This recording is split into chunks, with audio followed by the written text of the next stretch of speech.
Hello po. Thank you so much po sa lahat ng madadaanan ng bagong content ko na to na hashtag longer videos, Bible verses, and life motivation. Part 2 po ito guys, part 2. Maraming salamat po sa inyong lahat na magta-try tapusin mula part 1 hanggang final part.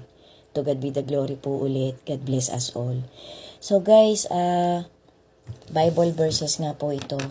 Isa lang po itong pagdadagdag linaw dun nga po sa paparating na rapture ng ating Creator. Kasi yung ito po reality po ito, real talk din po ito. Kasi yung po talagang mga previous na documentaries na naglalabasan, talagang ang pagkaintindi po ng karamihan, halos milyon na tao po, ang pagkaintindi po, ito po, totoo po ito, documentaries po ito guys. Kayo na po ang bahalang mag-research. Basta ang pinagbabasehan ko po dito, yung mga ibinigay na Bible verses nung isang matuwid na mangangaral na napaka-reliable niya po.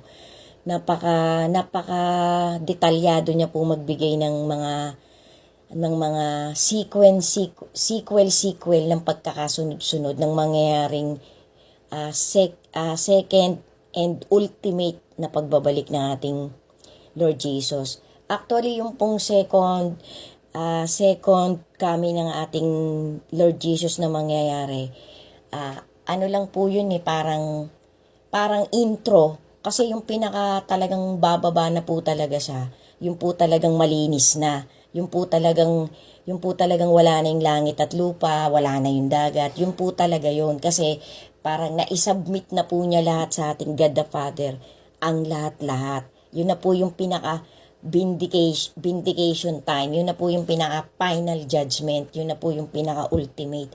Kasi yung pong pang-snatch, yung pong pag-agaw ng ating Lord Jesus, ano po yun intro lang po yun ng pagbabalik niya. Yung pong pagkakaintindi ko guys paki-ano po ninyo, paki-double check na lang po ninyo. Kasi ano na po yan, ikalat na po yan sa internet So lahat naman po tayo aware na in our surroundings globally. So, matured na po ngayon, ultimong bata po, kahit elementary pa lang, super matured na po. Kasi yun po yung kalakaran ng ng last generation Ang pagpapaliwanag po ng isang matuwid na mangangaral na to sa panonood ko ng kanyang documentaries, hindi po natin hinihintay yung talagang tribulation. Yun po yung input na binigay niya sa lahat ng mga nasa loob ng church na magiging chosen ng ating Panginoon. Kasi when you see a true Christian, you are having a new life. Iminomotivate mo na sa buhay mo, ina-apply mo na sa buhay mo, being a Christian, yung talagang motivation na nandun sa love letter ng ating Panginoon. Yun po yung pag-i-imply ng isang matuwid na mangangaral to be called a true Christian. Kasi tinalikuran mo na lahat ng mga lahat ng mga old life mo. Nasa Corinthians po yan. Corinthians 5:16 po yata yan. 1 Corinthians 5:16 or basta paki-check po, paki-double check po if I'm not mistaken. Kasi almost 20 years, more than 20 years ago po, dun ko rin po talaga na i-apply sa buhay ko ang pagiging isang tunay na Christian. Kasi before po iba po talagang motivation na pinangahawakan ko Kaso nga po, since nga po na, ayan naman po nasabi ko na sa ibang mga content ko na, since nga po na naging cancer survivor ako, isinabuhay ko na po talaga yung pagiging, itinatry ko na po talaga. Kasi although lahat naman po talaga tayo, each day of our life, it's inevitable that we are doing mistakes.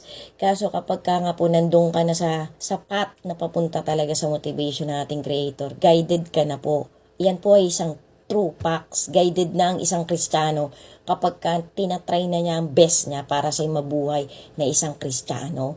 Yan po ang pinanghahawakan kong nandun talaga sa salita ng ating Panginoon na many times niya po yung binanggit sa kanyang love letter. Na kapag ang isang tao talaga guided na ng salita ng ating Panginoon, guided na ng pagiging isang tunay na Kristiyano, magkamali man po yan, talagang na po, talagang kumbaga sa lesser ano na po yan, lesser sin, sabi nga hindi mo na talaga sinasadya, unintentional mo na, dala na lang ng pagkabigla, laging merong pipigil sa'yo na Holy Spirit para i-guide ka. Pax na pax po yan guys, true pax po yan. So ito nga pong bagong content ko na to, ang natatandaan ko pong sinabi ng matuwid na mga ngaral na to, ang generation po natin, ang mga magiging chosen po, ang hinihintay po natin ay yung talagang rapture. Yung mapasama tayo sa ira-rapture, sa itatago, sa kukunin ng ating Lord Jesus na kasama niya sa maghahari ng 1,000 years. Kasi sabi po ng matuwid na mga ngaral, ang Great Tribulation pong paparating, yung nangyayari po ngayon pangkasalukuyan, way back at matagal na rin po, way back pa years ago, kahit po noong unang siglo pa, ay mga starting point lang po yan ng pag-uumpisa ng kahirapan, ng kahirapan ng paparating na last humanity, last generation. So bali po yung sinasabi sa love letter na ating Panginoon na Great Tribulation, maigsing panahon lang po yan. Pero specifically, hindi po talaga sinasabi nung matuwid na mga ngaral na to kung how long mangyayari yung Great Tribulation. Pero sabi nga po sa love letter na ating Creator, pag hindi yan pinaigsi ng ating Panginoon, ng ating Creator, wala na siyang aabutan, kaya paiigsiin lang po yan. Pero napakarami pa rin pong maliligtas. Nagbigay po ng bracket ang matuwid na mga ngaral na to, na kung sa estimate po, kasi nasa 7.5 billion na po ang population ng buong mundo, pangkasalukuyan.